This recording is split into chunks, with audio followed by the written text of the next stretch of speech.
Connaissez-vous la calanque de Figuerolles? Elle est magnifique, cette calanque. Située à proximité de la Ciotat, elle est bordée de deux falaises étranges dont l'une semble sculptée d'une imposante tête d'aigle. Et savez-vous pourquoi? Eh bien, il y a longtemps, vivait dans cette calanque une famille de pêcheurs. Le père, un brave homme, avait peu à peu abandonné la pêche pour construire des bateaux. Et quels bateaux! Des tartanes, dont l'élégance, la qualité des finitions et la robustesse étaient renommées bien au-delà du détroit de Gibraltar. La mer était douce et belle. Elle s'appelait Estérelle, en hommage à une fée qui habitait jadis la région. Il y avait aussi 4 fils, fidèles, forts et courageux. Le bonheur aurait pu se nicher pour longtemps dans la belle calanque de Figuerolles, mais malheureusement, un destin tragique s'abattit sur le foyer. En 4 années successivement, les 4 fils périrent en mer. À la disparition du petit dernier, Estérelle, qui en attendait un 5e, folle de chagrin, se jeta du haut du cap Canaille. Son corps disparut dans les flots. Quelle terrible histoire, me direz-vous? Le pauvre père, dans sa solitude, restait immobile de longs moments face à l'océan. Et seule la haine qu'il nourrissait contre cette cruelle injustice lui donnait encore le courage de vivre. Une vieille de la forêt, qu'on disait mi-fée, mi-sorcière, prétendait que ces malheurs avaient été causés par un mauvais génie de la mer, affreusement jaloux, qui s'était senti courroucé par la robustesse des tartanes que notre homme fabriquait avec tant de talent.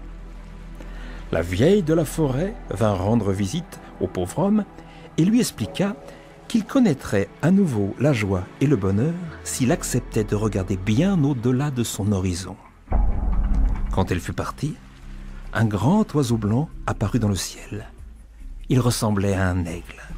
L'aigle blanc fit plusieurs tours au sommet de la falaise et disparut dans les nuages. Le pauvre homme reçut cette vision comme un présage et dès le lendemain, il entreprit une œuvre incroyable. Il lui fallait regarder au-delà de son horizon. Aussi, il allait sculpter dans la masse de la falaise une immense tête d'aigle. Quand, quelques mois plus tard, il eut fini son ouvrage, il se reposa au bord de la plage. L'aigle de pierre était là, au-dessus de lui, puissant, comme éternel scrutant l'horizon. Et c'est à cet instant qu'apparut aux confins du ciel et de la mer un arc-en-ciel, lumineux, coloré, et au centre de cet arc-en-ciel, le brave pêcheur émerveillé vit se dessiner l'image de sa femme et de ses 4 fils qui semblaient vivre heureux dans un autre paysage. De cette vision se détacha ensuite un petit point blanc. C'était le bel oiseau qui venait vers lui. Il semblait porter entre ses serres une proie gesticulante. L'aigle blanc fit plusieurs fois le tour de la falaise, puis il disparut, libéré de son singulier fardeau. Curieux, le bon père escalada rapidement la falaise jusqu'au sommet et, une fois tout en haut, il découvrit alors le plus joli des spectacles. Une petite fille de quelques mois lui souriait. Elle avait la peau blanche comme le lys et ressemblait trait pour trait à sa belle Estérelle. Lisbeth, c'est le nom qui fut donné à la petite fille, et son père vécurent heureux dans la belle calanque de Figuerolles. Le bonheur et la joie étaient revenus, et si vous passez par là, vous verrez, il est toujours là.